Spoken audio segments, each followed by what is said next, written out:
जल्दी बेटा तेजी से, क्योंकि आज की जो क्लास है बच्चा वो होने वाली है कंप्लीट क्लास।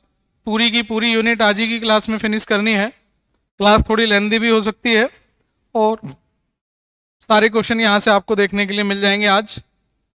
तो जल्दी से बेटा, इससे पहले क्लास शुरू हो सभी एक बार अपने अपने फ्रेंड्स को इन्फॉर्म कर दें जल्दी से।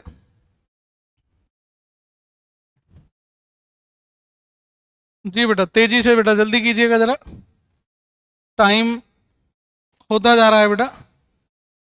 तो कौन कौन हमारे साथ जुड़ चुके हैं बेटा, एक बार जल्दी से कमेंट करके बताएं। कौन कौन स्टूडेंट्स हमारे साथ जुड़ चुके हैं? निक्की, अभिनव त्रिपाठी, हेलो बेटा।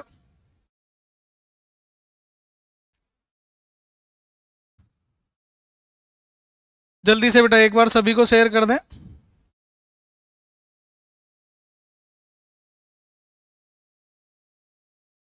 कम स्टूडेंट्स में क्लास में इंटरेस्ट थोड़ा सा कम आता है। यस पिलानिया, हेलो बेटा। खुशी, हेलो बेटा। चलिए जल्दी से बेटा एक बार सभी लाइव आ जाएं, फिर मैं क्लास कंटिन्यू करता हूं बेटा। किसी ने अगर पहली क्लास ली है तो भी, नहीं ली है तो भी, सभी कुछ आज की क्लास में बेटा होने वाला है। ठीक है बेटा, तो चलिए अब हम क्लास शुरू करने जा रहे हैं बेटा।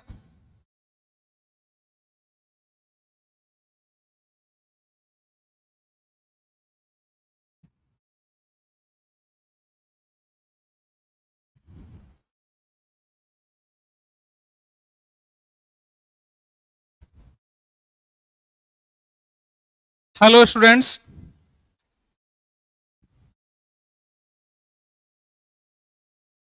हेलो बेटा। सेवियर एकेडमी में आप सभी का एक बार फिर स्वागत है। जल्दी से एक बार बेटा सभी हमारे साथ लाइव जुड़ जाएं।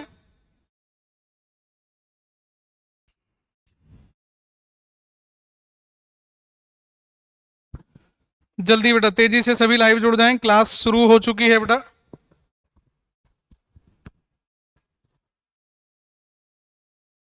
चलिए जैसा कि आप जानते हैं बेटा, आज हम क्लास 11th की फर्स्ट यूनिट, जी हाँ बच्चों फर्स्ट यूनिट है, उसका आज कंप्लीट वन शॉट करने वाले हैं, जिससे आपको सभी क्वेश्चन देखने के लिए मिल जाएंगे बेटा। अगर आपने क्लास की है तब भी और नहीं की है बच्चा तब भी, कोई भी क्लास आपकी मिस हुई है तो तब भी आप देख सकते हैं, और नहीं हुई है तब भी बेटा आप देख सकते हैं। हेलो बेटा अनस अंसारी। चलिए सीधा टॉपिक पे आते हैं बेटा। और आज जो हमारा टॉपिक है बच्चा क्लास 11th, कौन सी है बच्चा? क्लास 11th की यूनिट है, यूनिट नंबर 1, जिसका आप लोग आज वन शॉट करने वाले हैं। वन शॉट मतलब बेटा कंप्लीट यूनिट आज की क्लास में फिनिश होने वाली है। ठीक है, तो चलिए बेटा टाइम वेस्ट ना करते हुए सबसे पहले थोड़ा सा रिवीजन कर लेते हैं। जी बेटा, सबसे पहले मैं आपको बता दूं बेटा, हमने पढ़े थे यहाँ पर रासायनिक संयोजन के नियम। क्या पढ़े थे बच्चा? रासायनिक संयोजन के नियम आपने यहाँ पर पढ़े थे बेटा। ठीक है, चलिए देखते हैं बेटा। तो मैंने कहा था जब भी दो या दो से ज्यादा पदार्थ आपस में जुड़ते हैं तो वो किसी ना किसी नियम का पालन करते हैं। तो कुल मिलाकर रासायनिक संयोग के बच्चा कितने नियम है? 5 नियम है बेटा। कौन सा? द्रव्य संरक्षण का नियम, स्थिर अनुपात का नियम, गैलुसाक का आयतन नियम, ठीक है, और गुणित अनुपात का नियम और एवोगैद्रो का नियम। कुल मिलाकर मैंने आपको रासायनिक संयोग के या रासायनिक संयोजन के बच्चा 5 नियम बताए थे। कितने नियम बताए थे? 5 नियम बताए थे। ये तो सभी को क्लियर है? नाइट होलर्स, हेलो बेटा जी। चलिए मैंने सबसे पहले बेटा मैं बता रहा हूं आपको, आज सारे टॉपिक रिवाइज होने वाले हैं थोड़ा सा। तो रासायनिक संयोजन के 5 नियम थे, जिनमें से पहला नियम बेटा, जिनमें से अगर आप पहले नियम की बात करें तो पहला नियम था कौन सा बच्चा? द्रव्यमान संरक्षण का नियम। कौन सा नियम था? द्रव्यमान संरक्षण का नियम, जिसे हम क्या कहते हैं बच्चों कि द्रव्य न तो नष्ट होता है और न ही उत्पन्न होता है। द्रव्य न तो नष्ट होता है और न ही उत्पन्न होता है बच्चा। ये नियम किसने दिया था? लेवोसियर ने दिया था बेटा। लेवोसियर, लावोसियर, जो भी नाम आप लेना चाहें, ठीक है, प्रोनाउंसिएशन के अकॉर्डिंग। तो लेवांसियर को ही केमिस्ट्री का जनक भी माना जाता है, ये मैंने आपको बताया था। तो द्रव्यमान संरक्षण का नियम कहता है कि किसी भी भौतिक या रासायनिक परिवर्तन में द्रव्यमान को न तो बनाया जा सकता है और न ही उसे नष्ट किया जा सकता है। क्लियर है बेटा? न तो बनाया जा सकता है और न ही नष्ट किया जा सकता है। इसे बच्चा हम टॉपिक बेटा क्लास 11th की पहली यूनिट जो है आज उसका 1 शॉट है, कंप्लीट क्लास आज हम डिस्कस करने वाले हैं। इस नियम को पदार्थ की अविनाशीता का नियम कहते हैं। कौन सा नियम कहते हैं बच्चा? पदार्थ की अविनाशीता का नियम। तो यहां से 2 क्वेश्चन आपसे बन सकते हैं। कौन कौन से बन सकते हैं? पहला, द्रव्यमान संरक्षण का नियम किसने दिया? तो किसने दिया? लेवांसिए ने दिया। किसने दिया बच्चा? लेवोसियर या लेवांसिए ने दिया। ठीक है। द्रव्यमान संरक्षण का नियम क्या होता है कि द्रव्य न तो नष्ट होता है न ही उत्पन्न होता है, इसे एक रूप से दूसरे रूप में परिवर्तित कर सकते हैं। आइंस्टीन की ऊर्जा समीकरण बेटा बाद में आई थी, तो उसको यहां पर ठीक है नहीं कंसीडर किया जाता है। तो द्रव्य को न तो नष्ट किया जाता है और न ही उत्पन्न। इससे मैंने एक न्यूमेरिकल भी कराया था आप लोगों को। ठीक है बेटा, कि किसी भी भौतिक या रासायनिक परिवर्तन में कुल जो द्रव्यमान है वो नियत रहता है। मतलब 2 वर्ड थे बेटा, एक अभिकारक और एक उत्पाद। जानते हैं? अभिकारक और उत्पाद। अभिकारक और उत्पाद। तो जितना आपके पास अभिकारक होता है उतना ही द्रव्यमान किसका होता है? उत्पाद का। मतलब किसी भी रासायनिक अभिक्रिया में उत्पाद की मात्रा अभिकारक की मात्रा के बराबर होती है। इसे भी आप द्रव्यानुपाती क्रिया का नियम कह सकते हैं। बेटा सभी एक बार बता दें कौन कौन हमारे साथ लाइव जुड़ चुके हैं। ठीक है बेटा, तो तेजी से हमें रिवाइज करना है। अगर आपको एक कंप्लीट देखना था तो आप इसे बाद में कंसीडर कर सकते हैं बेटा। ठीक है, आगे बढ़ते हैं बेटा। दूसरा था स्थिर अनुपात का नियम। कौन सा नियम है बच्चों? स्थिर अनुपात का नियम। अब ये स्थिर अनुपात का नियम क्या कहता है? स्थिर अनुपात का नियम कहता है बेटा कि किसी भी पदार्थ को मैंने स्पेशली समझाया था बेटा, जल को, H2O। किसको बच्चा? H2O। तो H2O को आप कैसे भी बना लो, किसी भी विधि से आप इसे बना लीजिए या किसी भी सोर्स से प्राप्त कर लीजिए। किसी भी विधि से बनाएं या किसी भी सोर्स से प्राप्त करें, उसमें हाइड्रोजन और ऑक्सीजन का जो अनुपात है बेटा H2O, H का कितना हो गया बेटा? 1:2। ठीक है, और ऑक्सीजन कितना हो गया? 16। तो हाइड्रोजन और ऑक्सीजन का जो अनुपात है आप देख पा रहे होंगे बेटा 2:16 है। कितना है? 2:16। मतलब क्या हुआ? 1:8। आपको ये टॉपिक अलग अलग पढ़ने हैं। कोई टॉपिक आपका छूट गया है तो जो भी टॉपिक आपका छूट गया आप पुरानी वीडियो में जाके देख सकते हैं, नहीं तो यहीं से 1 शॉट में क्लियर हो जाएगा बेटा। तो द्रव्यमान स्थिर अनुपात का नियम क्या कहता है बच्चा? स्थिर अनुपात का नियम छोटा सा है और वो कहता है कि किसी भी पदार्थ को, ठीक है, किसी पदार्थ को किसी भी विधि से बनाया जाए या किसी भी स्रोत से प्राप्त किया जाए। या तो आप बना बनाए ले रहे हैं बेटा सोर्स से, जैसे पानी के बहुत सारे सोर्स हैं, नदी है, तालाब है, हैंडपंप से, कुएं से, ठीक है, बहुत सारी जगह से आप पानी निकाल सकते हैं। ठीक है, या किसी मेथड से बना सकते हैं। तो उसमें उपस्थित जो जल है बेटा वो सदैव भार अनुसार, किसका अनुपात था बेटा? भार का। तो ये जो वर्ड है ना यहाँ पर, किसी भी पदार्थ को किसी भी विधि से बनाया जाए या किसी भी स्रोत से प्राप्त किया जाए, यहां से लेके और यहां तक बेटा किसी भी स्रोत से प्राप्त किया जाए, उसमें उपस्थित तत्व सदैव, ये वर्ड का ध्यान रखना, ये मत छोड़ देना बेटा, भार अनुसार एक निश्चित अनुपात में रहते हैं। कौन से बेटा? भार अनुसार एक निश्चित अनुपात में रहते हैं। ठीक है, नियम नंबर 2 क्लियर बेटा? जल्दी से कमेंट करके बताएं। नियम नंबर 2 क्लियर? नेक्स्ट चलते हैं बेटा। अब हम नेक्स्ट है बेटा आपके पास, क्योंकि आज मैं कम से कम बेटा आपके पास 40 से ज्यादा MCQ इसी चैप्टर के कराने वाला हूं। कल दिखाए थे 20 और 20 अलग है बेटा, तो लगभग 21 अलग है और 20 अलग है, तो 41। तो देखें बेटा, तीसरा नियम है गैलुसाक का गैसीय आयतन संबंधी नियम। इतना ज्यादा इंपॉर्टेंट नहीं है, लेकिन फिर भी किसी भी जो रासायनिक अभिक्रिया होती है जो गैसीय फॉर्म में होती है, कौन सी बच्चा? गैसीय फॉर्म में जो अभिक्रिया होती है, किसी भी गैसीय अभिक्रिया में अभिकारक और उत्पाद सदैव एक सरल अनुपात में क्रिया करते हैं बेटा। H2 + Cl2 gives 2HCl। अगर ये सारे गैस हैं, रिएक्टेंट आपके पास गैस हैं, तो देखें बेटा रिएक्टेंट का जो अनुपात है वो 1:1 का है, और अगर प्रोडक्ट भी कंसीडर कर लें तो 1:1:2। तो कैसा अनुपात होता है बच्चा? सरल अनुपात होता है। कैसा अनुपात होता है? सरल अनुपात होता है बेटा। एक बार बेटा जल्दी से वीडियो को शेयर कर दें, रेगुलर वाले स्टूडेंट से भी कुछ एब्सेंट हैं। जब गैसें परस्पर संयोग करती हैं, देखें बेटा नियम क्या है कि जब गैसें अभिक्रिया करती हैं हाइड्रोजन और क्लोरीन, तब स्थिर ताप और दाब पर गैसों के आयतनों में सरल अनुपात होता है। कैसा अनुपात होता है बच्चा? सरल अनुपात होता है। जब 2 या 2 से ज्यादा गैसें अभिक्रिया करती हैं तो वो एक सरल अनुपात में अभिक्रिया करती हैं, ये भी आप कह सकते हैं। एक बार दोबारा समझ लें। जब भी आपको लगे कि स्पीड ज़्यादा है आप मुझे बता देना बेटा, ठीक है। स्पीड ज़्यादा नहीं होनी चाहिए, क्लास में सबको समझ में आ जाना चाहिए। थोड़ी सी क्लास 5-10 मिनट और प्लस माइनस होती है, लेकिन जब भी लगे स्पीड ज़्यादा है तो एक बार बता देना बेटा। तो मैं बता रहा हूँ आप लोगों को, गैलुसाक का गैसीय आयतन संबंधी नियम है, और ये नियम कहता है कि जब दो या दो से गैसें परस्पर अभिक्रिया करती हैं तो वे एक निश्चित और सरल अनुपात में अभिक्रिया करती हैं, ठीक है। नेक्स्ट चलते हैं बेटा। नेक्स्ट बेटा, ये है बेटा गुणित अनुपात का नियम। कौन सा अनुपात का नियम? गुणित अनुपात का नियम, ठीक है। चलिए गुणित अनुपात के नियम को एक बार फिर समझ लेते हैं बेटा। तो गुणित अनुपात का नियम क्या कहता है? जब दो यौगिक परस्पर, जब दो तत्व परस्पर अभिक्रिया करके एक से ज्यादा यौगिक बनाते हैं, मैंने एग्जांपल दिया था बेटा आपको, जैसे हाइड्रोजन और ऑक्सीजन, दो यौगिक बनाते हैं मिलकर, एक तो बनाते हैं H2O, एक बनाते हैं H2O2, ये तब लागू होता है H2O2। ध्यान रखना बेटा, एमसीक्यू में काम आएंगे ये सारे क्वेश्चन। C और O दोनों अभिक्रिया करके बनाते हैं बेटा CO और CO2। तो मैंने बताया था जो एक तत्व है उसका निश्चित द्रव्यमान, जैसे यहां देखें हाइड्रोजन निश्चित है, तो हाइड्रोजन के 2 ग्राम से ऑक्सीजन कितना कितना 16 और 32, 16 और 32। देखें ऑक्सीजन का 16 होता है बेटा, O2 का कितना हो गया 32, तो 16 और 32 का अनुपात है, मतलब 1:2 है। अब नियम समझने की कोशिश करें। नियम क्या कहता है? दो तत्व अभिक्रिया करके एक से ज्यादा यौगिक बनाते हैं, मतलब कम से कम 2 बनाते हैं। एक मैंने एग्जाम्पल आपको दिया था नाइट्रोजन और ऑक्सीजन का, जिसमें 5 प्रकार के ऑक्साइड संभव थे। तो मैंने बताया कि एक तत्व का निश्चित द्रव्यमान से दूसरा जो तत्व है बेटा वो सरल अनुपात में अभिक्रिया करता है। कैसे अनुपात में अभिक्रिया करता है?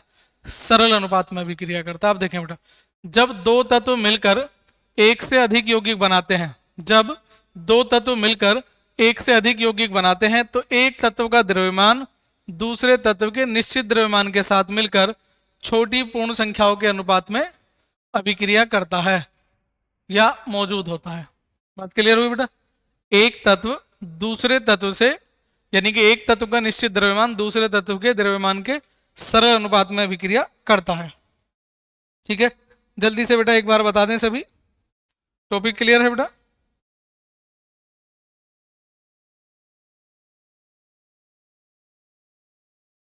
ललिता कुमारी, बेटा 12th केमिस्ट्री अभी नहीं चल रही है, जल्दी ही स्टार्ट होने वाली है 12th केमिस्ट्री भी। 12th केमिस्ट्री बेटा जल्दी ही स्टार्ट हो जाएगी। ये टॉपिक क्लियर है आपका? जल्दी से बताएं बेटा, ये टॉपिक क्लियर है? गुणित अनुपात का नियम। नेक्स्ट की तरफ चलते हैं बच्चा, और नेक्स्ट टॉपिक है आपका अवोगाद्रो का रासायनिक नियम। जल्दी से देखें बेटा एक बार इसे और बताएं ये टॉपिक क्लियर है आपका या नहीं है।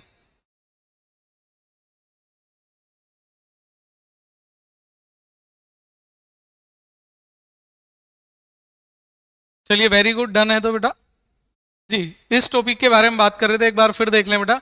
एवोगैड्रो का नियम ये कहता है कि एसटीपी या एनटीपी पर, ये तो मैं कह रहा हूं बेटा एसटीपी या एनटीपी, इसका मतलब है कि स्थिर ताप और दाब पर गैसों के आयतनों में अणुओं की संख्या समान होती है। गैसों के आयतन में अणुओं की संख्या समान होती है बेटा। जल्दी से कमेंट करके बताएंगे, क्या कमेंट करके बताएंगे बेटा आप? मुझे ये कमेंट करके बताएंगे कि एसटीपी या एनटीपी पर 1 मोल गैस का आयतन कितना होता है। 1 मोल गैस का आयतन कितना होता है? 1 मोल गैस का आयतन, जल्दी से कमेंट करेंगे बेटा कितना होता है। आगे बढ़ता हूं मैं, क्वेश्चन में थोड़ा सा आगे चलते हैं बेटा। एसटीपी या एनटीपी पर किसी भी गैस के 1 मोल का आयतन कितना होता है, ये पूछा था।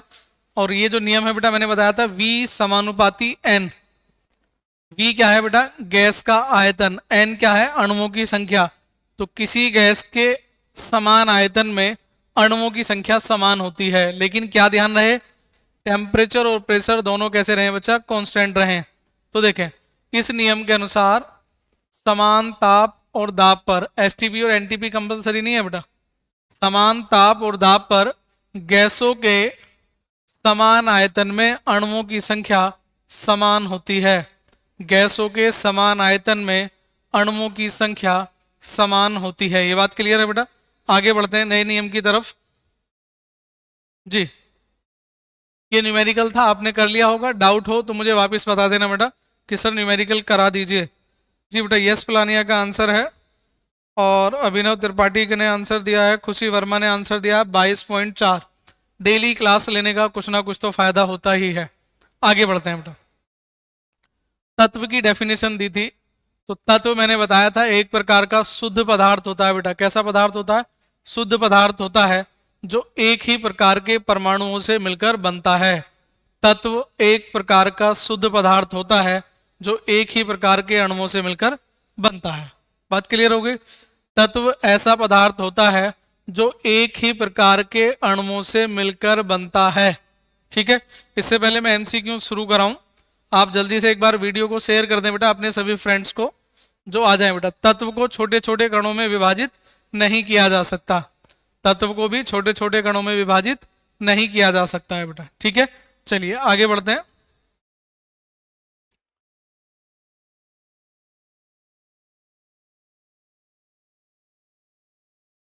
देखिए बेटा, नेक्स्ट है परमाणु। तो परमाणु के बारे में जिस व्यक्ति ने सबसे पहले बताया था उसका नाम था डाल्टन। तो डाल्टन ने सबसे पहले परमाणु की व्याख्या की थी। और इतनी सारी बातें ना पढ़ के आप इतना सा वर्ड का ध्यान रखें कि किसी भी पदार्थ का सबसे छोटा कण, सबसे छोटा कण, सबसे छोटा, एक और वर्ड जोड़ देता हूं, अविभाज्य कण। ठीक है, बाद में विभाजित हो गया था, बाद में इलेक्ट्रॉन, प्रोटॉन और न्यूट्रॉन की खोज हो गई थी। 1859 के बाद में इलेक्ट्रॉन, प्रोटॉन, न्यूट्रॉन और नाभिक की खोज हुई थी। लेकिन जब ये दिया गया था तब परमाणु के बारे में ज्यादा जानकारी नहीं थी। तो परमाणु क्या होता है बच्चा? पदार्थ की छोटी इकाई है जिससे किसी तत्व को उसकी रासायनिक पहचान खोए बिना विभाजित नहीं किया जा सकता। तो आप सिंपल लैंग्वेज में समझ लीजिए कि किसी भी पदार्थ का सबसे सूक्ष्मतम अविभाज्य कण, सबसे छोटा अविभाज्य कण परमाणु कहलाता है। जल्दी से बेटा, वेरी गुड। चलिए, सभी बच्चे अब लगभग आ चुके हैं रोजाना वाले। तो अब हम आगे बढ़ेंगे और आगे जब हम क्वेश्चन करेंगे तो मैंने बताया आज 41 एमसीक्यू हैं जो आपके साथ में आज शेयर करने वाला हूं यहाँ पर। और जिन्होंने रेगुलर क्लास ली है डेफिनेटली उनको समझ में आ जाएगा बेटा। आगे बढ़ते हैं बेटा।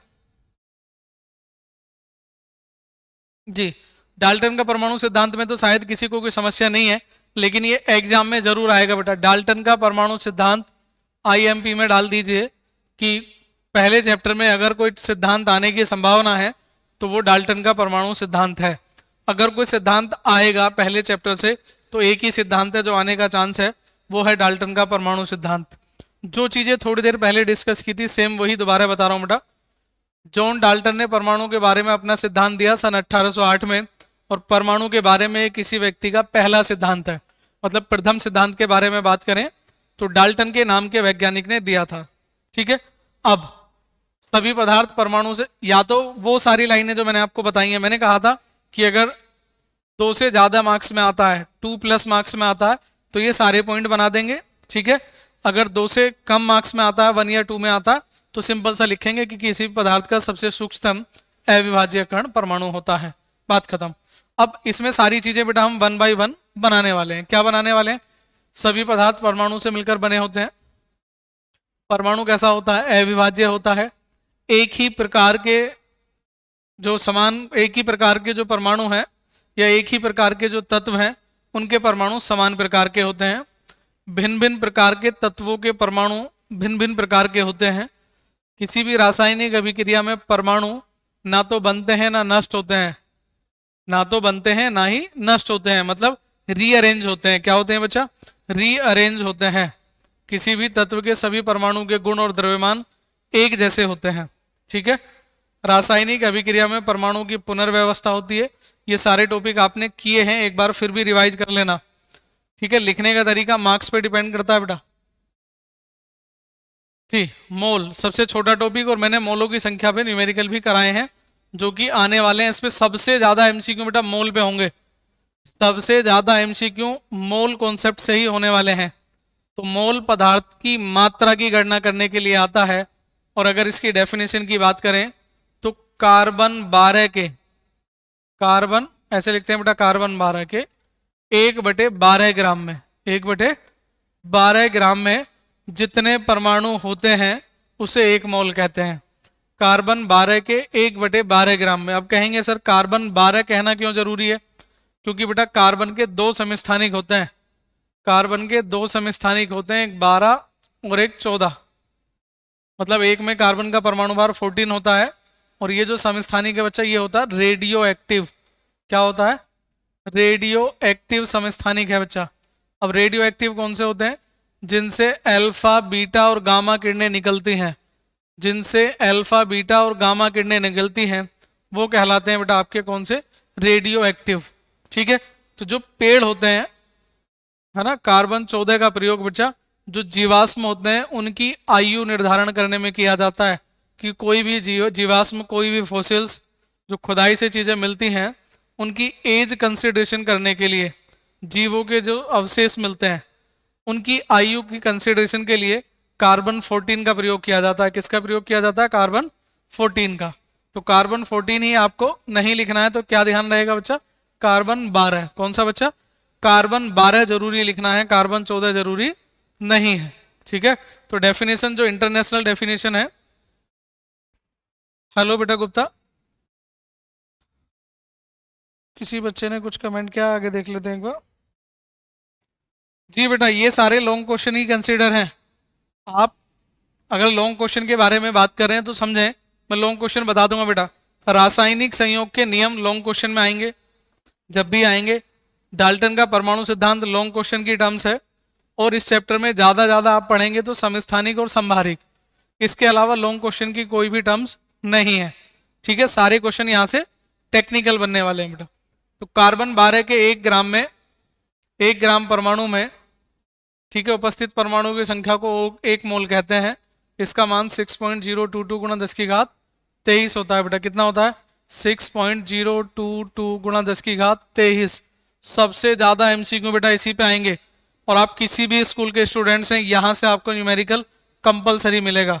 हाल ही में आपके नेक्स्ट वीक में ही एग्जाम शुरू हो जाएंगे काफी सारे बच्चों के, तब आप मुझे बता सकते हैं। ठीक है बेटा, अब आपकी एमसीक्यू की सीरीज शुरू हो चुकी है। एमसीक्यू की सीरीज शुरू हो चुकी है। एक एक क्वेश्चन को बड़ा केयरफुली पढ़ेंगे, उसके बाद हम बात करेंगे बेटा। एक एक क्वेश्चन को केयरफुली पढ़ेंगे। अगर आपने रेगुलर क्लास अटेंड की है तो आप ये क्वेश्चन कर पाओगे, अदरवाइज आपसे ये क्वेश्चन नहीं हो पाएगा बेटा। ठीक है, फिर मुझे ज्यादा डिटेल में जाना पड़ेगा। आगे बढ़ते हैं बेटा। पहला ही क्वेश्चन है CaCO3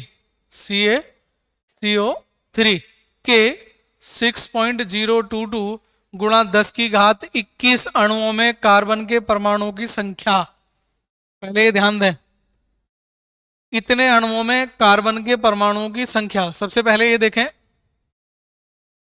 या तो आपके पास मोलों की संख्या के बहुत सारे फॉर्मूले वगैरह अभी पढ़े, अभी हम बेसिक कॉन्सेप्ट से चलते हैं। CaCO3, ठीक है, CaCO3 बेटा इसके एक अणु में एक ही परमाणु है। कितना परमाणु है? एक परमाणु है। दोबारा समझ लें बेटा क्वेश्चन को। इसमें आप CaCO3 में देख के बताएं कार्बन कितना? एक। तो अगर ये एक अणु है तो इसमें कार्बन कितना है? एक। ऑक्सीजन कितने हैं? 3। अगर ऑक्सीजन के बारे में पूछता तो 3 से गुणा कर देते बेटा। ऑक्सीजन के बारे में अगर वो पूछता हमसे तो 3 से मल्टीप्लाई कर देते। लेकिन कैल्शियम कार्बोनेट में जितने अणु हैं उतने ही कार्बन परमाणु है, उतने ही कार्बन परमाणु है। बात क्लियर हो गई नहीं? मैं दोबारा समझाता हूँ, क्वेश्चन यहां से दें। H2O, मैंने कहा H2O के एक अणु में कितना ऑक्सीजन है? तो एक अणु में एक ही ऑक्सीजन परमाणु है। कितना परमाणु है? एक ऑक्सीजन परमाणु है।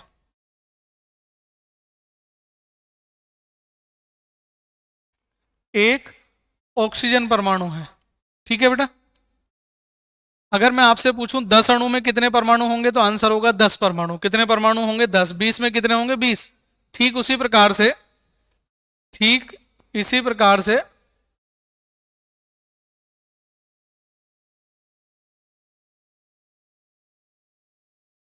देखिए बेटा, ठीक इसी प्रकार से आपको क्या होगा बेटा, ये CaCO3 के कितने अणु हैं?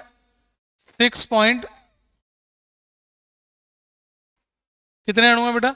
6.022 गुणा 10 की घात 21, तो उतने ही कार्बन परमाणु होंगे। 6.022 गुणा 10 की घात 21। जल्दी से कमेंट करके बताएं बेटा, आप मुझे आपका कमेंट भी पढ़ना है। कमेंट्स बेटा फास्ट करना है, क्वेश्चन चाहे गलत हो। बेटा नोट्स मिल जाएंगे इससे पहले के, ठीक है। जो नंबर है स्क्रीन पर, इस पर आप मैसेज कर सकते हैं, व्हाट्सएप कर सकते हैं और नोट्स आपको मिल जाएंगे। आज मैंने सारी पीपीटी आप लोगों को पहले से ही ग्रुप पर प्रोवाइड करा दी है, तो जो भी बच्चे न्यू हैं वो दिए गए नंबर से ग्रुप पर जुड़ सकते हैं बेटा, ठीक है। आगे बढ़े बेटा। बेटा कॉपी पे नोट नहीं कर रहे हैं, क्योंकि मैं ये पीडीएफ आप लोगों को पहले ही प्रोवाइड करा चुका हूं, पीपीटी भी मैंने आप लोगों को प्रोवाइड करा दी है। चलिए आगे बढ़े। ये क्वेश्चन समझ में आया बेटा, आपको नहीं आया? अब अगले क्वेश्चन की तरफ चलते हैं बेटा।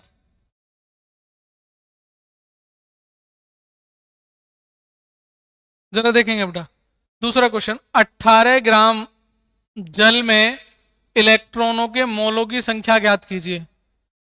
18 ग्राम जल में इलेक्ट्रॉनों के मोलों की संख्या। अब ये क्या बोला है, नया वर्ड आ गया बेटा, इलेक्ट्रॉन के मोल बताने। किसके मोल बताने? इलेक्ट्रॉन के। सबसे पहले जल के मोल निकाल लेते हैं। कितने मोल निकाल लेते हैं? जल के। तो H2O के मोलों की संख्या। अगर आपको इसका आंसर मालूम है तो जल्दी से बताएंगे बेटा। आंसर आपके सामने है बेटा, ऑप्शन आपके सामने है, स्पीड शुरू कर दें, अदरवाइज मैं टाइमर लगा दूंगा बेटा। तो मैं चाहूंगा कि आप H2O के मोलों की संख्या, H2O के मोलों की संख्या बेटा। तो H2O के मोलों की संख्या कितनी है? ग्राम में मात्रा बटे अणुभार, ग्राम में मात्रा बटे अणुभार। तो जल की ग्राम में मात्रा है 18 और इसका अणुभार भी 18 आता है। जिन्हें नहीं निकालना आता है वो यहां से कंसीडर कर लेना, 1 × 2 + 16 = 18।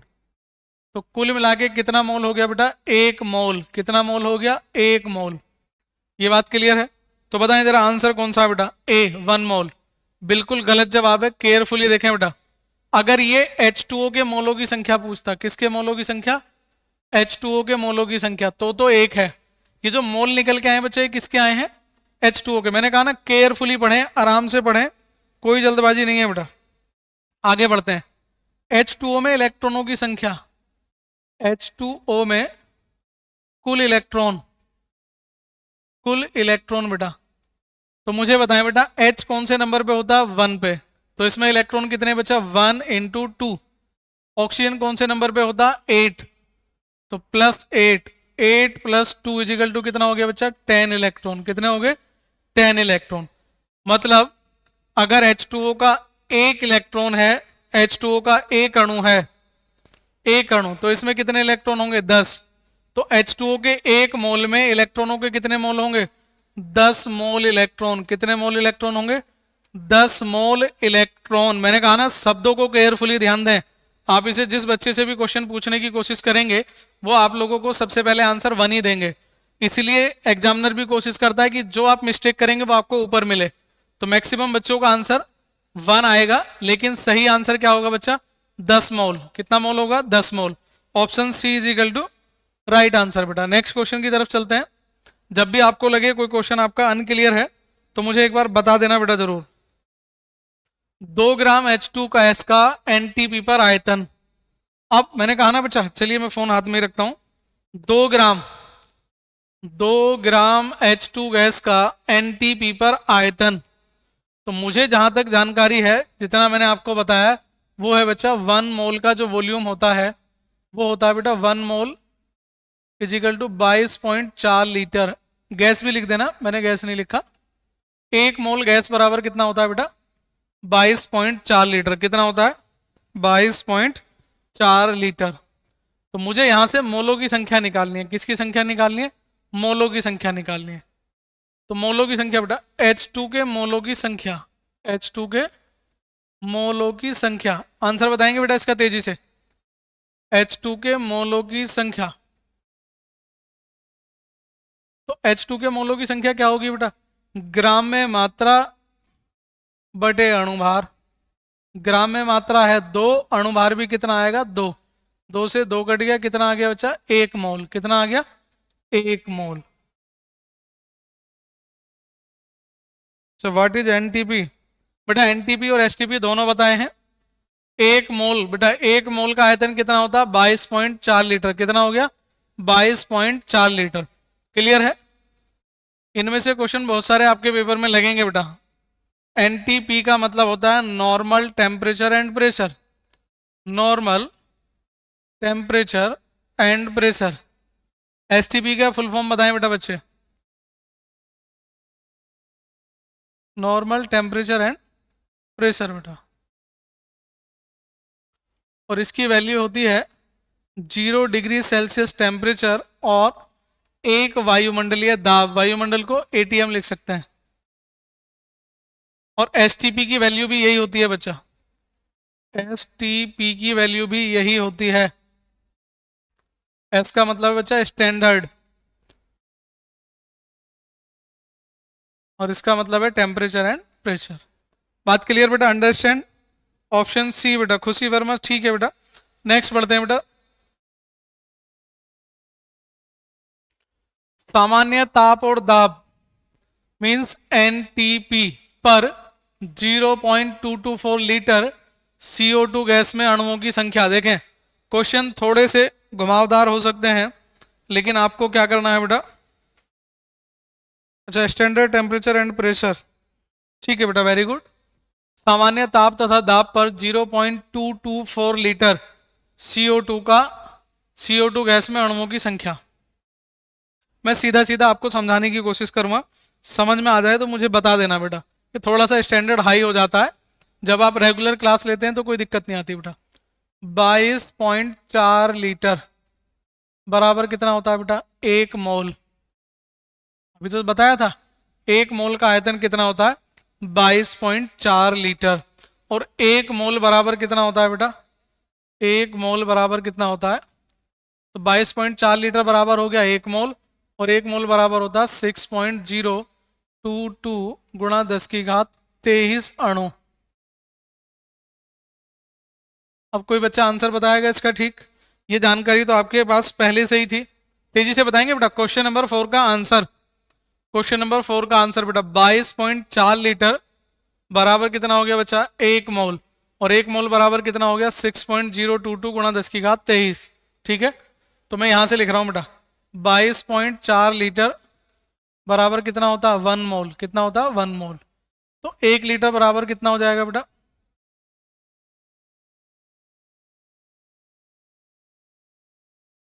1 लीटर बराबर कितना हो जाएगा बेटा? 1/22.4 मोल। ठीक है, लेकिन हमारे पास लीटर कितना है? 0.224। कितना?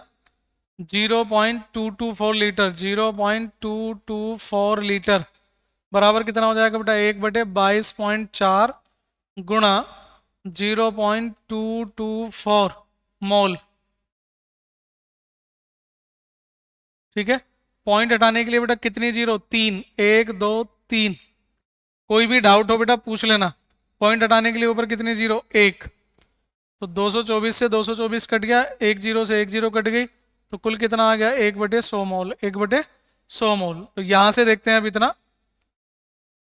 एक मोल बराबर कितना था बेटा? एक मोल बराबर था 6.022 गुणा 10 की घात 23। तो 1/100 मोल कितना आ जाएगा बच्चा? 1/100 मोल बराबर आ जाएगा बेटा 1/100 गुणा 6.022 गुणा 10 की घात 23। अब 10 की जो पावर 23 है उसे माइनस कर देंगे बेटा। उसे क्या कर देंगे? माइनस। तो कितना हो जाएगा? 6.022 गुणा 10 की घात 21।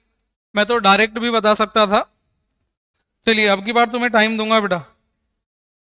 अब की बार तुम्हें टाइम मिलेगा, वही आपको मुझे बताना है बेटा। ठीक है, ऑप्शन नंबर डी। चलिए बिल्कुल ठीक है बेटा, 6.02 गुणा 10 की घात 21। तो 10 की पावर 21 का एक ही ऑप्शन था। नेक्स्ट क्वेश्चन का आंसर बेटा आप बताएंगे मुझे डायरेक्ट। कोई भी क्वेश्चन आपको लगे कि जिसमें डाउट है, जो क्वेश्चन नहीं हो रहा है, उसे मुझे तेजी से बता देना बेटा। ठीक है।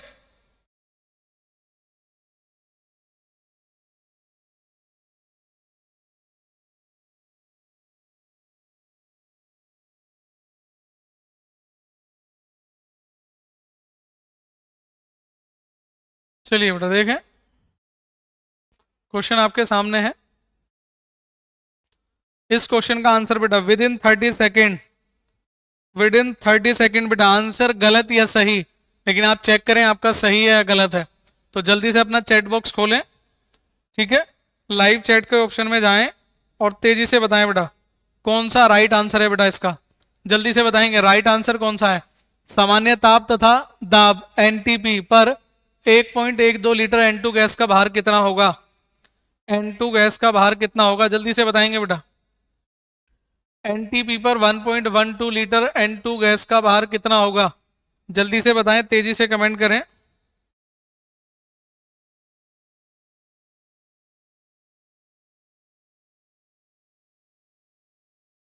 तेजी से बेटा जल्दी से बताएंगे। ऑप्शन आप लोगों के आए नहीं है अभी तक। देखिए बेटा N2 22.4 लीटर बराबर कितना होता है 1 मोल N2, 1 मोल N2 बराबर कितना होता है 28 ग्राम। अब ये 28 ग्राम कहाँ से आया ये भी बताना है मुझे। समझ में आ गया है तो ठीक है, नहीं तो आप मुझे कमेंट करके बताएंगे जरूर। 22.4 लीटर बराबर कितना आ गया बच्चा 1 मोल। अगर आप जवाब नहीं देंगे तो बेटा क्लास का कोई फायदा नहीं है एमसीक्यू की। एमसीक्यू क्लास का फायदा तभी है जब आप ये सारे क्वेश्चन के आंसर देने की कोशिश करेंगे बेटा। तो 22.4 लीटर बराबर आ गया 1 मोल N2, और 1 मोल N2 का बेटा वेट कितना होता है 28 ग्राम। कितना होता 28 ग्राम। लास्ट में आप देखेंगे तो थ्योरी वाले एमसीक्यू भी हैं बेटा, थ्योरी वाले एमसीक्यू भी हैं। चलिए मैं पहले 5 कर लेता हूँ, उसके बाद थ्योरी वाले एमसीक्यू भी करेंगे बेटा। चलिए 22.4 लीटर बराबर कितना हो गया बेटा 1 मोल, और 1 मोल का वेट कितना होता है 28 ग्राम। तो क्या मैं ये कह सकता हूँ 22.4 लीटर N2 बराबर कितना होता है 28 ग्राम। कितने ग्राम 28 ग्राम। 1 लीटर N2 बराबर कितना हो जाएगा बेटा 28 बटे 22.4 ग्राम, और कितना बेटा 1.12 लीटर बराबर कितना हो जाएगा 28 बटे 22.4 गुणा 1.12। पॉइंट हटाने के लिए नीचे बचा 2 जीरो, ऊपर 1 जीरो, तो 112 दूनी 224, 2 जीरो से जीरो कट जाएगी, ठीक है, 2 से कट जाएगा बेटा कितना आ जाएगा 14। तो आंसर आ जाएगा बच्चा 14 बटे 10 ग्राम। 14 बटे 10 ग्राम मतलब कितना हुआ 1.4 ग्राम। कितना हुआ बेटा 1.4 ग्राम। आप लोग शायद बेटा सुन नहीं पा रहे हैं या आप लोगों का कमेंट बॉक्स नहीं खुला है। जल्दी से जाएं बेटा चैट बॉक्स पर, जो भी आपको ऑप्शन ठीक लगता है, मैं कहता हूं आपका गलत ही है, लेकिन ट्राई कीजिए आपको क्या लगता है कि आपका कैसे गलत था, ठीक है। अटेम्प्ट जरूर कीजिएगा। एमसीक्यू फायदा तभी है बेटा, एमसीक्यू का फायदा बेटा। तो कितना 1.4 gram. D is the right answer, D is the right answer बेटा। मुझे लगता है मेरे पास ही कमेंट नहीं आ रहे हैं आपके। चलिए नेक्स्ट क्वेश्चन की तरफ चलते हैं बेटा। जल्दी से बताएंगे बेटा इस क्वेश्चन का आंसर, तेजी से बताएंगे बेटा इस क्वेश्चन का आंसर। 7.8 gram benzene. अगर कोई इसका फॉर्मूला पूछे तो बेटा अलग से नोट कर लेना। इसका नाम है बेंजीन। इसकी एक स्ट्रक्चर भी होती है, 11th क्लास में आप इसे पढ़ लेंगे। 7.8 ग्राम बेंजीन में अणुओं की संख्या होगी, में अणुओं की संख्या होगी कितनी होगी बेटा, जल्दी से बताएं। 7.8 ग्राम बेंजीन में अणुओं की संख्या कितनी होगी, तेजी से कमेंट करें बेटा। कॉपी पेंसिल लेके नहीं बैठे हैं शायद आप, कॉपी पेंसिल लेके नहीं बैठे हैं बेटा आप। देखें जरा बेटा C6H6 के मोलों की संख्या, के मोलों की संख्या, क्योंकि बिना मोल के तो अणु नहीं बता सकते। मोलों की संख्या तो कितनी होती है बेटा, ग्राम में मात्रा बटे अणुभार, ग्राम में मात्रा बटे अणुभार। ग्राम में मात्रा कितनी है बेटा 7.8, 7.8। अणुभार निकाल लेते हैं C6H6, 78 आएगा बेटा। कितना आएगा 78। 6 गुणा 12 प्लस 1 इंटू 6, ठीक है, पॉइंट हटाने के लिए नीचे 0 आ जाएगी। 78 से 78 कैंसिल, कितना आ गया बच्चा? 1/10 मोल, 1/10 मोल। चलिए जल्दी से मैं थ्योरी वाले एमसीक्यू लेके जाऊंगा अभी तो। अच्छा, इसमें जवाब आ गया एक बच्चे का। ठीक है बेटा, अणुओं की संख्या, 1 मोल बराबर कितना होता है बेटा? 1 मोल बराबर होता है 6.022 गुणा 10⁻23 अणु। 1/10 मोल बराबर कितना हो गया? 1/10 मोल। जहां भी आपको लगे कॉपी करने का समय नहीं है, स्क्रीनशॉट ले लें बेटा। 1/10 गुणा 6.022 गुणा 10⁻23। तो ये जो 10 डिवाइड में है, एक पावर कम हो जाएगी बेटा, एक पावर कम हो जाएगी बेटा। तो कितना आ जाएगा? 6.022 गुणा 10⁻22 अणु। कितना? 10⁻22 अणु। क्लियर बेटा? तो पहला ऑप्शन है 6 का बच्चा फर्स्ट, 6 का फर्स्ट। चलिए बेटा जल्दी से एक बार कॉपी पेन ले लें आप लोग, जल्दी से एक बार आप कॉपी पेन ले लें बेटा सभी। ठीक है, तभी क्लास का आनंद आ पाएगा बेटा। जल्दी से बेटा, जल्दी से बेटा, क्लास का आनंद तभी आ पाएगा।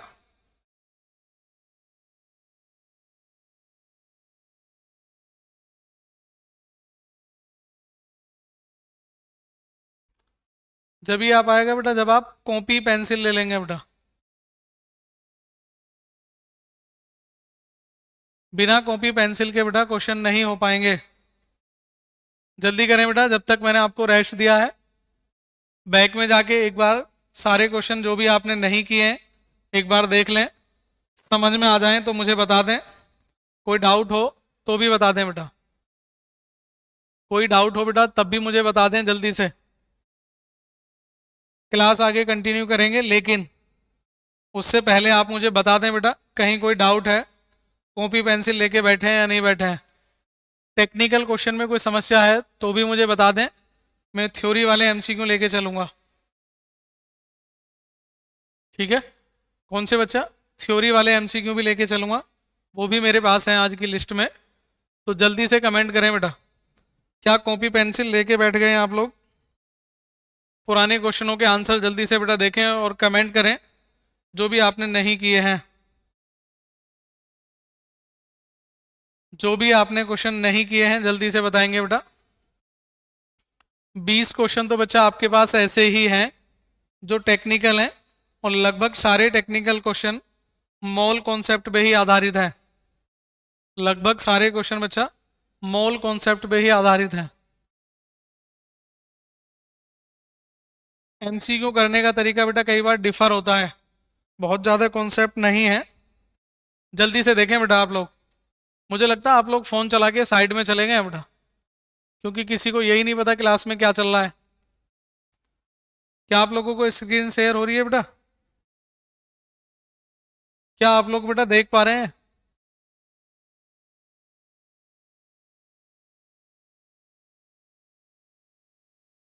जल्दी बताएं बेटा, क्या आपने क्वेश्चन कर लिए हैं सारे क्वेश्चन? सर आप मोल के क्वेश्चन बाद में अच्छे से समझाना बेटा, इसका मतलब आपकी कोई क्लास मिस हुई है खुशी। मोलों वाली संख्या के जो क्वेश्चन है वो आप देख सकते हैं। मोल वाले जो क्वेश्चन है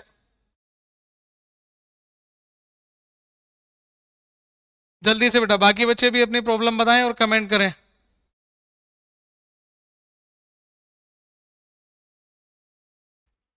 मोलों की संख्या का एक बार फॉर्मूला लिखें।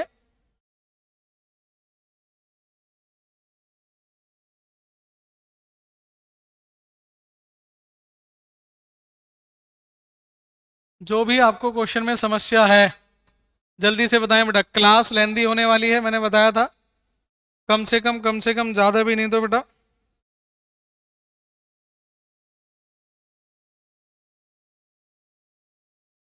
बाकी सभी बच्चे बताएं बेटा, क्लास कंटिन्यू करें, जल्दी से कमेंट करके बताएं बेटा।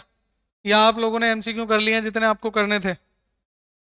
जो भी एमसीक्यू आपको करने थे आप कर चुके हैं, या एमसीक्यू के साथ आगे बढ़ना है बेटा?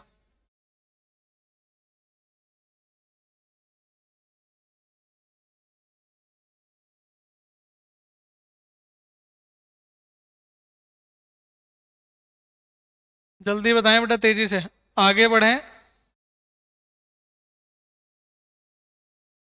अच्छा, ज्यादातर बच्चों को कोई मालूम ही नहीं है क्लास में क्या चल रहा है। मुझे लगता है आप लोग फोन चलाकर साइड में चले गए हैं।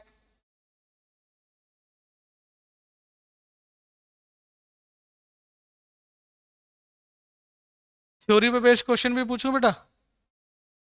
चलिए पहले थ्योरी पे बेस्ड क्वेश्चन ही देख लेते हैं। पहले बता दें कि आप लोगों को क्लास कंटिन्यू करनी है या थक गए? बेटा स्क्रीन भी शो होने वाला है।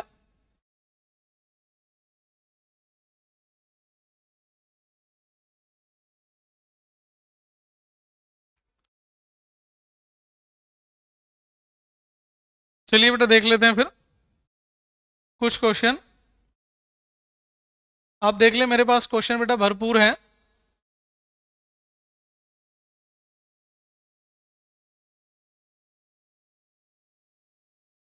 मैं कुछ पहले थ्योरी के क्वेश्चन निकाल लेता हूं। चलिए पहला क्वेश्चन बेटा, पहला क्वेश्चन आपके सामने है, जल्दी से कमेंट करके बताएंगे बेटा पहले क्वेश्चन का आंसर बेटा। अब सभी को कमेंट करना है। पहला क्वेश्चन है बेटा आपके सामने, निम्न में से तत्व है। दो चीजें होती है, एक होता है तत्व और एक होता है यौगिक। एक होता है तत्व, एक होता है यौगिक, और एक होता है मिश्रण। अगर आप जानना चाहें तो आपको ऑप्शन बताना बेटा, निम्न में से तत्व कौन है। और मैं आपको हिंट दे रहा हूं बेटा, तत्व वही होते हैं जिनके आपको सिंबल याद हैं। जिनके आपको सिंबल याद हैं वही तत्व होते हैं बेटा।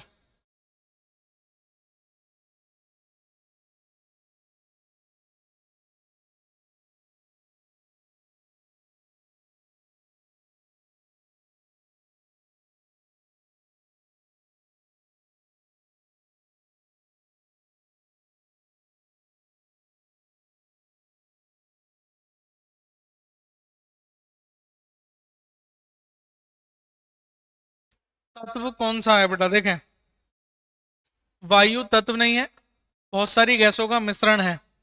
वायु बहुत सारी गैसों का मिश्रण है। चलिए कई सारे बच्चों ने कमेंट किया इस बार तो।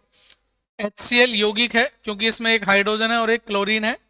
ये यौगिक है, ये मिश्रण है। ठीक है, वायु के बारे में तो जानते होंगे। और ये जो CaI2 है, इसमें एक Ca है एक I है, दो तत्व मिलकर बने, ये भी क्या है बच्चा? यौगिक है। क्या है? यौगिक। ठीक है, तो बचा कौन? ग्रेफाइट। ग्रेफाइट तत्व है। अब कौन बच्चा बताएगा कि ग्रेफाइट कौन सा तत्व है? ग्रेफाइट कौन सा तत्व है बेटा? जल्दी से बताएंगे, ग्रेफाइट कौन सा तत्व है? मैं बताता हूं बेटा, कार्बन की एक फॉर्म होती है ग्रेफाइट। पहले बच्चा जो पेंसिल आती थी बनी हुई, वो पेंसिल जो होती थी बच्चा ग्रेफाइट की बनती थी। आजकल लेड पेंसिल आती हैं। क्या आती हैं? लेड पेंसिल आती हैं। और एक होता था हीरा। ये कार्बन के दो क्रिस्टलीय रूप हैं बच्चा। कार्बन के क्रिस्टलीय अपर रूप क्या है बच्चा? क्रिस्टलीय अपर रूप होते हैं ये कार्बन के। तो नोट कर लेना अगर ये भी आप करना चाहें तो। कार्बन के दो क्रिस्टलीय अपर रूप होते हैं, एक ग्रेफाइट है एक हीरा है। हीरे को आप जानते हो। ग्रेफाइट जितने भी आपके ड्राई सेल होते हैं उनमें जो बीच में ब्लैक सी रोड आती है, ड्राई सेल देखे होंगे आपने, कई सारी कंपनी के आते हैं, टॉर्च वगैरह में, रिमोट वगैरह में होते हैं। तो उनके बीच में एक बारीक सी रोड होती है ब्लैक सी, वही रोड होती है बच्चा ग्रेफाइट की। किसकी होती है? ग्रेफाइट की। और ग्रेफाइट कौन है? कार्बन है। कौन है बच्चा? कार्बन है। तो option C is the right answer बेटा। नेक्स्ट क्वेश्चन की तरफ चले। आयतन की SI इकाई क्या है? आयतन की SI, आयतन।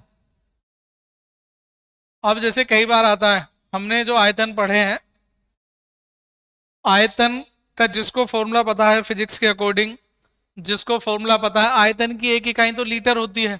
क्या होती है? लीटर। लेकिन इसमें है ही नहीं। तो आयतन का कोई फॉर्मूला अगर आपको याद है, जनरली जो आयतन का फॉर्मूला होता है वो होता है लंबाई गुणा चौड़ाई गुणा ऊंचाई। उसमें तीन भुजाएं होती हैं, लंबाई गुणा चौड़ाई गुणा ऊंचाई। और लंबाई वगैरह को किस में नापा जाता है? मीटर में। किस में नापा जाता है? मीटर में। तो ये है बच्चा आपका मीटर गुणा मीटर गुणा मीटर। तो कुल मिला के क्या आएगा, मीटर क्यूब। क्या आएगा बच्चा, मीटर क्यूब। चलिए देख लेते हैं किसने आंसर दिया है, मीटर क्यूब। आ गया बेटा कई बच्चों का आंसर।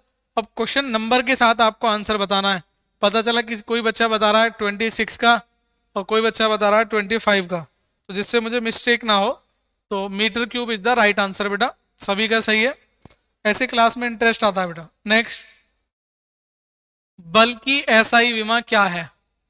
अब जहां तक मैंने पढ़ा है फिजिक्स के अकॉर्डिंग, बल का मात्रक न्यूटन होता है। कौन सा होता है बच्चा, न्यूटन। मैंने पढ़ा है कि 5 न्यूटन का बल लगाने पर, 10 न्यूटन का बल लगाने पर।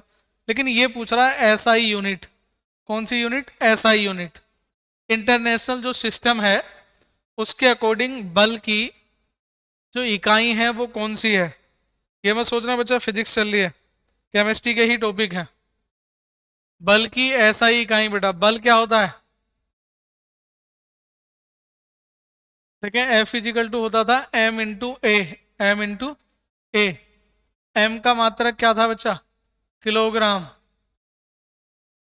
ए का मात्रक क्या था, मीटर सेकंड स्क्वायर, मीटर पर सेकंड स्क्वायर।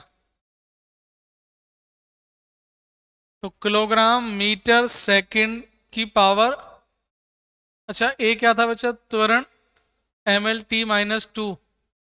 तो इसमें तो ऐसा कोई सा ऑप्शन नहीं है, तो इसी को कर देते हैं किलोग्राम मीटर सेकंड की पावर 2। ये होता है बेटा ऐसा ही जो यूनिट होती है, बल्कि 27 का सी। ठीक है बेटा, पावर थोड़ी सी ठीक कर देना, पावर में थोड़ी सी प्रॉब्लम है, पावर -2 है बेटा। पावर कितनी है बच्चा, -2। आगे बढ़े बेटा क्वेश्चन। चलिए जल्दी से देखते हैं, जब आपको लगे कि क्लास फिनिश करनी है तब मुझे बता देना। यदि फ़ारेनहाइट पैमाने पर तापमान 77 डिग्री फ़ारेनहाइट है, अच्छा क्वेश्चन है बेटा, बच्चे अक्सर इसे छोड़ देते हैं, तो सेल्सियस पैमाने पर इसकी यूनिट क्या होगी। अब आप मुझे इसका आंसर बताएंगे, मैं आपकी कमेंट पढ़ लूंगा सामने सिस्टम पर। तब तक मैं आपको बेसिक चीजें बताता हूँ। 0 डिग्री सेल्सियस को जब केल्विन में कन्वर्ट करते हैं तो उसमें 273 ऐड कर देते हैं और सही होता है 273.15 केल्विन। तो डिग्री सेल्सियस को केल्विन में कन्वर्ट करना तो आसान है कि बिल्कुल एक यूनिट सी जोड़नी होती है 273, लेकिन फ़ारेनहाइट पैमाने को तापमान जो होगा उसका, फ़ारेनहाइट पैमाने पर ताप जो होगा 77 है, तो फ़ारेनहाइट को सेल्सियस में कन्वर्ट करना है। किस में कन्वर्ट करना है बच्चा, सेल्सियस में कन्वर्ट करना है, 27 का सी। और अब हम है क्वेश्चन नंबर 28 पे बेटा। तो ये है फॉर्मूला जो होता वो होता C/5 is equal to F minus के 32/9, F माइनस के 32/9। ये क्वेश्चन है बच्चा, C/5 is equal to F minus 32/9। ठीक है, तो C निकालना है, बटे में 5 है, F जो है बच्चा वो 77 है, -32/9। 7 में से 2 गए बच्चा 5, 7 में से 3 गए 4, 9 पंजे 45, मतलब 5। कुल मिला के आ गया बेटा C/5 बराबर 5। 5 की इधर मल्टीप्लाई हो जाएगी तो कितना आ जाएगा बेटा, C is equal to 25 degree Celsius. कितना बचा, 25 degree Celsius. A is the right answer. कौन सा आंसर है बच्चा, ए जो है वो राइट आंसर है, 28 का डी।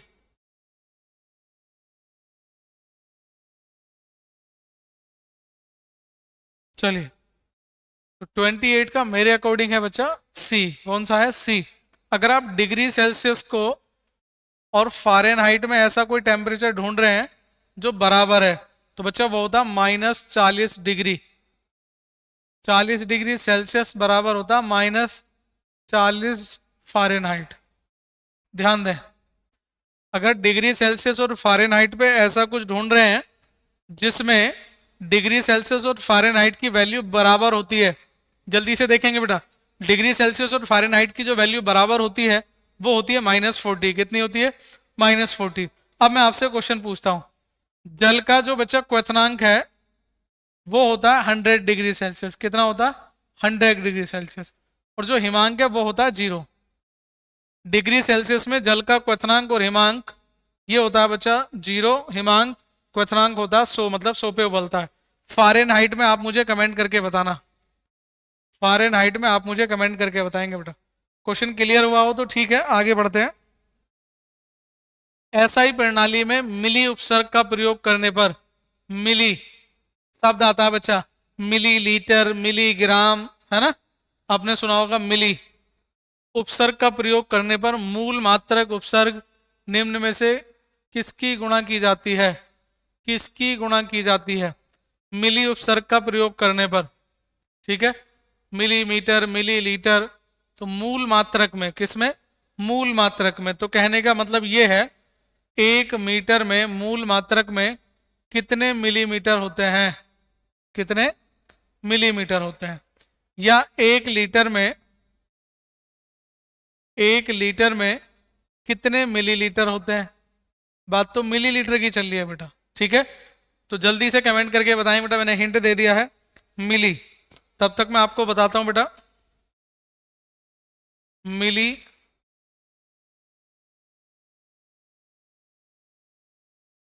एक शब्द होता है मिली, एक होता है माइक्रो, एक होता है नैनो, एक होता है पीको।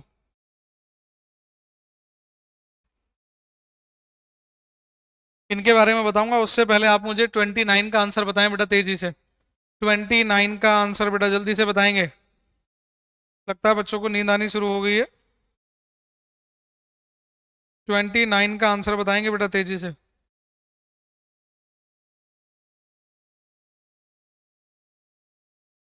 चले, पीको जो है बेटा वो होता है 10 की घात 12 वाला, -12 मतलब।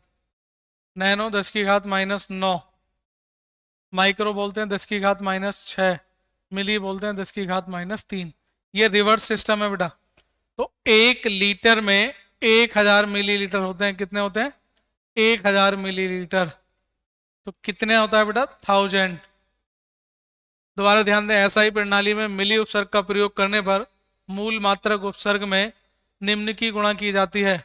मूल मात्रक उपसर्ग निम्न की गुणा की जाती है।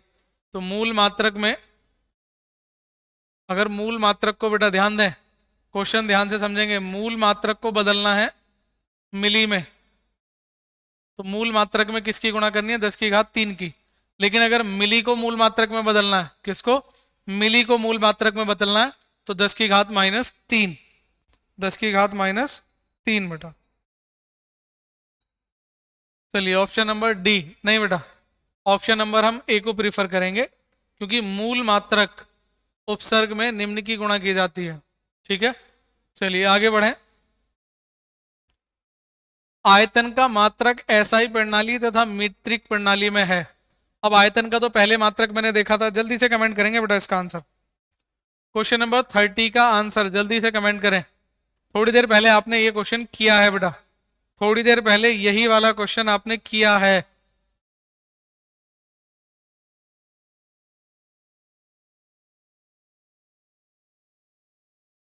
थोड़ी देर पहले बेटा यही वाला क्वेश्चन आपने किया है।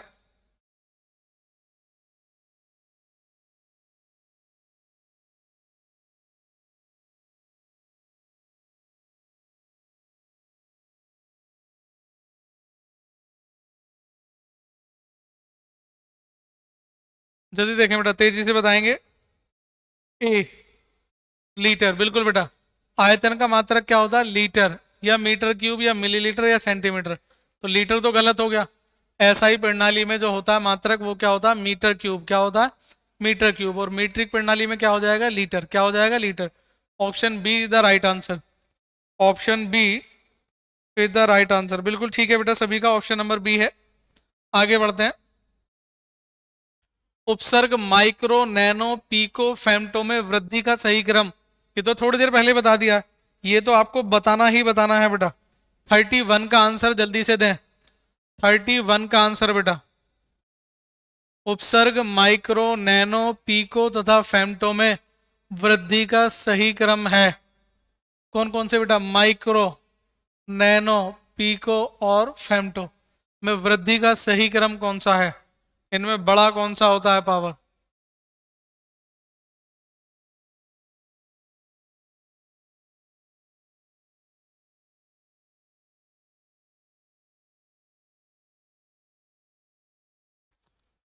जल्दी बताएं बेटा, तेजी से सोच समझ के बताना है। 31 का आंसर बेटा, 31 का आंसर आपके सामने है बेटा।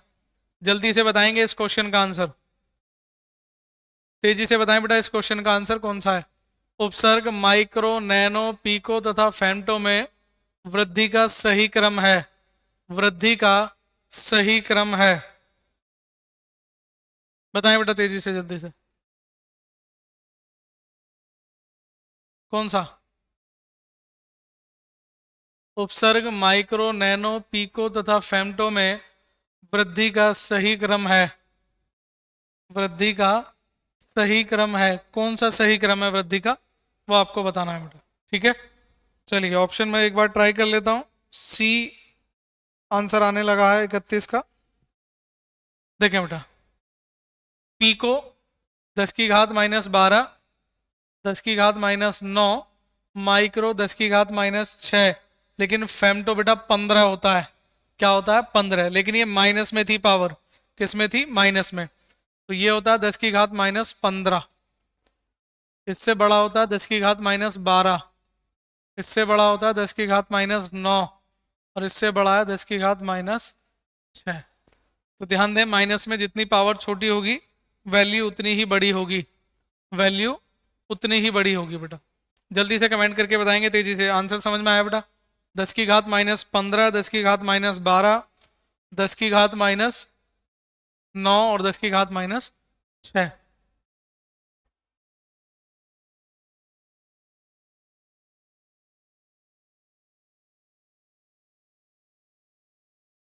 देखें बेटा क्वेश्चन, हाइड्रोजन अणु में दो हाइड्रोजन परमाणु के बीच की दूरी 74 पिकोमीटर है। कितनी है? 74 पिकोमीटर। अब यह किसके बराबर है? ऑप्शन बेटा यूनिट पे बेस्ड है, जल्दी से देखेंगे किस पे बेस्ड है बेटा।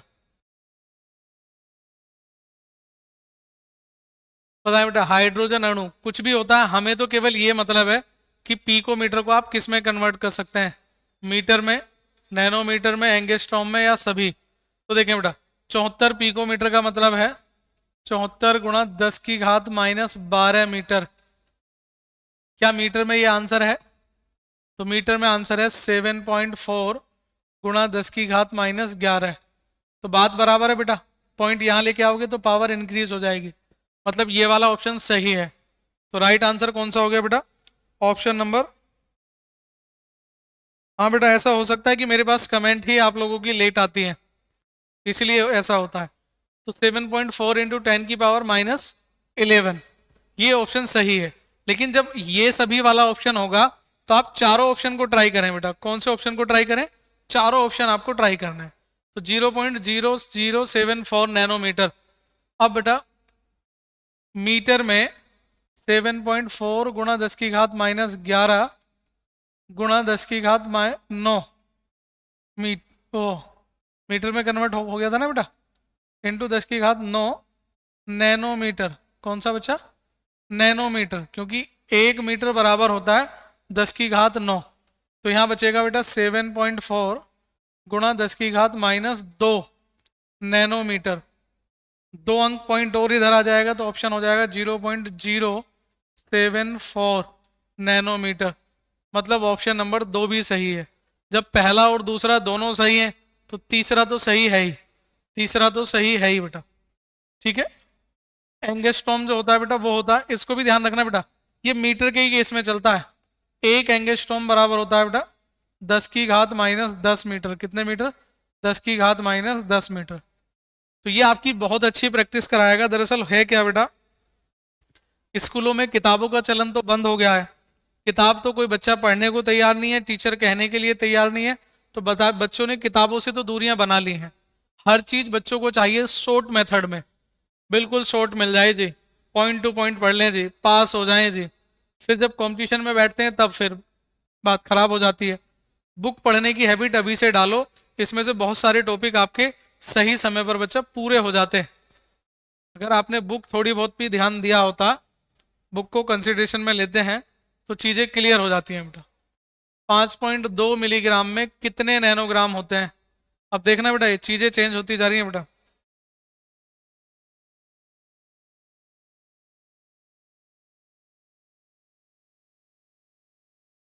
सर आप कमेंट लेट, ठीक है बेटा। 5.2 मिलीग्राम, देखिए बेटा, 1 ग्राम बराबर होता है 10 की घात 3 मिलीग्राम, और बराबर होता है, बराबर लगा लेना आप लोग, 10 की घात 9 नैनोग्राम। नैनो का मतलब तो 9 ही होता है, मिली का मतलब 3 होता है, ठीक है। अब इसने यहां ध्यान दें बेटा, तो यहीं से अगर आप संबंध बनाएं तो ये हो जाएगा बच्चा 1 मिलीग्राम बराबर 10 की घात 6 नैनोग्राम, 10 की घात 6 नैनोग्राम। तो 5.2 सॉरी मिलीग्राम बराबर कितना हो जाएगा? 5.2 गुणा 10 की घात 6 नैनोग्राम, ठीक है। तो बात समझ में आ गई? तो सीधा सीधा option number B, option number B.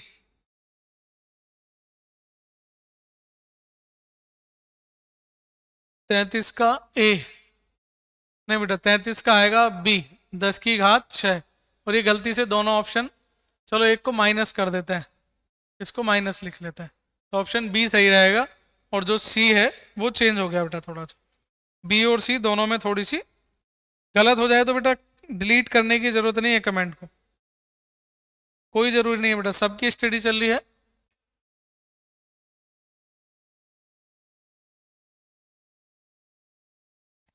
Question number 34 बेटा, क्वेश्चन नंबर 34 बताएं बेटा।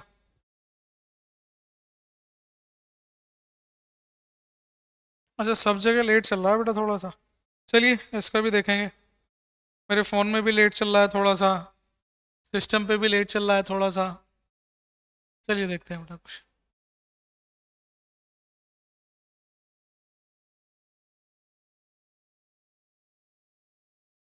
चेक करें बेटा, निम्न में से किस पदार्थ का घनत्व 1 ग्राम प्रति सेंटीमीटर क्यूब होता है सामान्य ताप व दाब पर? पारे का, कोपर का, शहद का, या जल का? कौन सा बेटा? जल्दी से बताएंगे बेटा, इनमें से किस पदार्थ का घनत्व 1 ग्राम प्रति सेंटीमीटर क्यूब होता है? 100 ग्राम शुद्ध जल का। देखिए बेटा पहली बात तो ये समझ लें, जो घनत्व होता है उसका ग्राम से कोई संबंध नहीं है। 1 ग्राम शुद्ध पारे का कहोगे तब भी घनत्व उतना होता है, घनत्व अमाउंट पे डिपेंड नहीं करता। चाहे 100 ग्राम ले लो सबका, 10 ग्राम ले लो, या 5 ग्राम ले लो, या 2 ग्राम ले लो, घनत्व का इससे कोई मतलब नहीं है। अब मैं आपको दो तीन चीजें बताता हूँ, एक तो देसी लैंग्वेज में समझें। घनत्व मतलब घनापन, घनत्व मतलब घनापन, जो घना है। अब घना का मतलब, एक तरफ तो बेटा पानी है, एक तरफ शहद है, दोनों चीजें तो देखी हैं आपने। तो इनमें से ज्यादा कौन सा है, डेंस कौन सा है, हैवी कौन सा है, घना कौन सा है? जल्दी बताएं बेटा, शहद या जल? शहद या जल, दोनों में से किसका घनत्व ज्यादा है? कौन घना होता है? घनत्व मतलब डेंसिटी, कौन डेंस होता है इनमें से? ठीक है, मतलब समझे, 1 लीटर में किसकी अमाउंट ज्यादा आएगी? 1 लीटर में वेट किसका ज्यादा आएगा? 1 लीटर में वेट किसका ज्यादा आएगा बेटा? 34 का बी। चलिए चेक करेंगे, लेकिन मेरा क्वेश्चन है शहद या जल में से कौन घना होता है, किसका घनत्व ज्यादा होता है? किसका घनत्व बच्चा ज्यादा होता है, ये आप मुझे कमेंट करके बताएंगे, ठीक है। समझ रहे हैं? जल्दी से बताएंगे बेटा। सी आ गया बेटा, किसी का डी आ गया, वोटर है। चलिए इतनी देर में तो आप चेक करके बता सकते हैं कहीं ना कहीं। तो जल का घनत्व होता है बेटा 1 ग्राम प्रति सेंटीमीटर क्यूब। इसका मतलब समझें, जल का घनत्व होता है 1 ग्राम प्रति ml, यानी कि 1 ml का जल का वेट 1 ग्राम ही होता है। पारा तो बेटा इनमें सबसे भारी है, पारे का होता है 13.6, मतलब 1 लीटर पारे का वेट, आइडिया लगा लेना बेटा, 13 किलोग्राम, 13,600 ग्राम होगा। कितना होगा? 13,600 ग्राम। मतलब 1 लीटर के बर्तन में पारा लगभग लगभग 13.5 किलो आ जाएगा बच्चा। कितना आ जाएगा? 13.5 किलो इसमें आ जाएगा। बिल्कुल ठीक है बेटा, हनी ठीक होता है करो। ठीक है, चलिए मैं आपको अब एनसीईआरटी के कुछ क्वेश्चन जल्दी से आप लोगों को देखना है।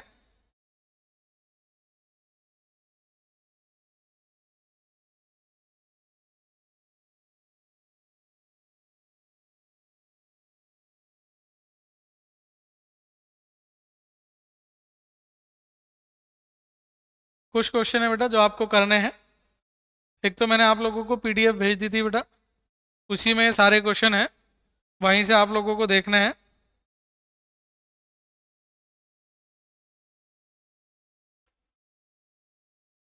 देखेंगे बेटा, ये कुछ क्वेश्चन मैं आपको भेज रहा हूँ, जल्दी से आप लोगों को स्क्रीनशॉट लेना है और इन सब के आंसर मुझे कमेंट बॉक्स में बताना है, क्योंकि सारे क्वेश्चन कराने तो पॉसिबल नहीं हो पाएंगे। जो जो मुझे टफ लगेगा अभी, वो मैं आप लोगों को अभी बेटा, अभी आप लोगों को करा दूंगा। जो भी डाउट हो बेटा, क्वेश्चन नंबर 7 स्क्रीनशॉट लें बेटा आप, हर क्वेश्चन का स्क्रीनशॉट लें बेटा तेजी से। ठीक है, नेक्स्ट बेटा क्वेश्चन नंबर 8, कहीं भी कोई डाउट है किसी भी क्वेश्चन में आप मुझसे पूछ सकते हैं। जल्दी बेटा हर क्वेश्चन का स्क्रीनशॉट ले लें। ये आप लोगों का होमवर्क है। मैग्नीशियम फॉस्फेट में कितने मोल 0.25 मोल ऑक्सीजन परमाणु होंगे? क्वेश्चन नंबर 9 है बच्चा। क्वेश्चन नंबर 10, हर क्वेश्चन का स्क्रीनशॉट आपको लेना है बेटा। ठीक है ना, हर क्वेश्चन का स्क्रीनशॉट आपको लेना है। ठीक है, अब क्लियर आ गया है क्वेश्चन? जल्दी से स्क्रीनशॉट लें बेटा इसका भी। लगता है आप लोगों को, तो स्टॉप करके स्क्रीनशॉट ले लेना बेटा। नेक्स्ट क्वेश्चन है क्वेश्चन नंबर 11। क्वेश्चन नंबर 11 बेटा, तो क्वेश्चन नंबर 11 बिल्कुल क्लियर आ चुका है। ठीक है, ब्लर नहीं है। NaCl विलयन का आयतन कितना होगा? तो जल्दी से आप लोग बेटा चेक करेंगे इसे। क्वेश्चन नंबर बेटा 12, यूरिया के 100 मिलीलीटर विलयन में 6.02 गुणा 10 की घात 20 अणु उपस्थित हैं। यूरिया विलयन का सांद्रण कौन सा है? मैं आपको मौका दूंगा बेटा, इनमें से कितने क्वेश्चन आप पूछना चाह रहे हैं मुझसे अभी पूछ लेना बेटा, मैं अभी करा दूंगा। लेकिन वो पूछ तब पाएंगे आप जब क्वेश्चन का स्क्रीनशॉट लेंगे बेटा। सभी का क्वेश्चन का स्क्रीनशॉट लेंगे, चाहे तो आप सॉल्व करके दिए गए नंबर पे भी भेज सकते हैं बेटा। क्वेश्चन नंबर 15, अच्छा 14 और 13 रह गया। 13 क्वेश्चन बेटा ये है, जल्दी से एक बार देख लीजिएगा। जो भी क्वेश्चन आपको पूछना है बेटा, 13, 14, 15, 16, चलिए 20 तक मैं आपको मौका दूंगा। जो भी क्वेश्चन आप मुझसे पूछना चाह रहे हैं, नंबर उसका कमेंट कर दें अगर आपको लग रहा है बेटा। किसी भी क्वेश्चन का बेटा, जो भी आपको क्वेश्चन मुझसे पूछना है 1 से लेके 20 तक, जल्दी से कमेंट कीजिए बेटा, तेजी से। तेजी से आप लोगों को कमेंट करना है बेटा। 21, 22, 23, 24। चलिए 24 क्वेश्चन है बेटा आप लोगों के। अगर आपको लगता है इनमें से कोई भी क्वेश्चन आपको मुझसे पूछना है, तो इन 34 क्वेश्चन में से आप कोई भी क्वेश्चन मुझसे अभी पूछ सकते हैं बेटा। ठीक है, जब तक आप मुझसे कुछ क्वेश्चन पूछे तब तक मैं इसे करा देता हूं। किसी गैस के 0.1 ग्राम का एनटीपी पर आयतन 28 मिलीलीटर है। कितना है? 28 मिलीलीटर। तो एनटीपी पर 1 मोल का बेटा, 1 मोल का जो आयतन होता है वो होता 22.4, यानी कि 22,400 मिलीलीटर। 22.4, 22,400 मिलीलीटर। जल्दी से कमेंट करेंगे बेटा। 22,400 ml बराबर हो गया 1 मोल। कितना मोल हो गया बेटा? 1 मोल। ठीक है, अब आप ध्यान दें बेटा, 28 ml की मात्रा जो है बच्चा वो है 0.1 ग्राम। कितनी है? 0.1 ग्राम। 1 ml की कितनी हो जाएगी? 1 ml की हो जाएगी बेटा 0.1 बटे 28, पॉइंट हट जाएगा, नीचे आ जाएगी 0। ठीक है, 1 ml यानी कि 22,400, 22,400 ml बराबर हो जाएगा बेटा 1/28 गुणा 10 गुणा 22,400। ठीक है, अब 4 से डिवाइड कर लेते हैं। 4 सत्ते 28, 4 पंजे 20, 4 छिंग 24, 7 अट्ठे 56, 8 और ये 0 बच रही थी मतलब 80। तो कुल मिला के कितना आ गया बेटा? 80 आ गया। अणुभार कितना आ गया? 80। देखें होता क्या है, बच्चे जब स्कूलों में पढ़ते हैं तो बच्चों को बहुत इजी इजी क्वेश्चन कराए जाते हैं, और जब क्वेश्चन इजी कराए जाते हैं तो बच्चा बड़ा खुश होता है कि सर वाह, मेरी केमिस्ट्री तो बहुत अच्छी चल रही है, मुझे समझ में बहुत बढ़िया आ रही है। तो हर तरीके से बच्चा आज के समय में गुमराह है। स्कूल वाले गुमराह करते हैं, जो जगह जगह गलियों में कोचिंग है उनमें भी बहुत सारे टीचर्स ऐसे हैं जो बच्चों को टू द पॉइंट पढ़ाते हैं, मतलब टू द पॉइंट नहीं पढ़ाते हैं, छोटी छोटी चीज़ें, कभी तत्वों के नाम, अणुभार, छोटी छोटी चीज़ें पढ़ाते हैं जिससे बच्चे को भी लगता है, उसे समझ में आता है, उसकी चीज़ें बढ़िया हैं। मैंने जो क्वेश्चन दिए हैं, अगर आपको लगता है कि इन क्वेश्चन को करने के लिए आपको क्लियरिटी है, मैंने बहुत सारे क्वेश्चन सॉल्व कराए हैं, लेकिन अगर आपको फिर भी लगता है कि आपका कॉन्फिडेंस कहीं ना कहीं लो है, तो इस तरह के क्वेश्चन अपनी क्लास में भी पुटअप कीजिए, बेनिफिट आपको मिलेगा बेटा। ठीक है, तो मैं चाहूंगा कि अभी तक आपने मुझे कमेंट करके नहीं बताया है कौन सा क्वेश्चन आपको मुझसे पूछना था बेटा। ठीक है, तो मैं चाहूंगा आज के लिए बेटा यहीं पर छोड़ देते हैं।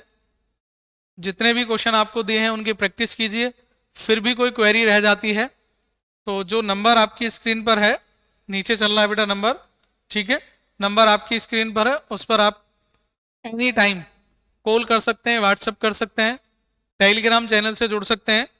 आपकी बेटा किसी भी प्रॉब्लम का, किसी भी सब्जेक्ट की प्रॉब्लम का, किसी भी सब्जेक्ट के नोट्स का, ठीक है, हम कोशिश करेंगे कि उसी दिन आपको समाधान मिल जाए।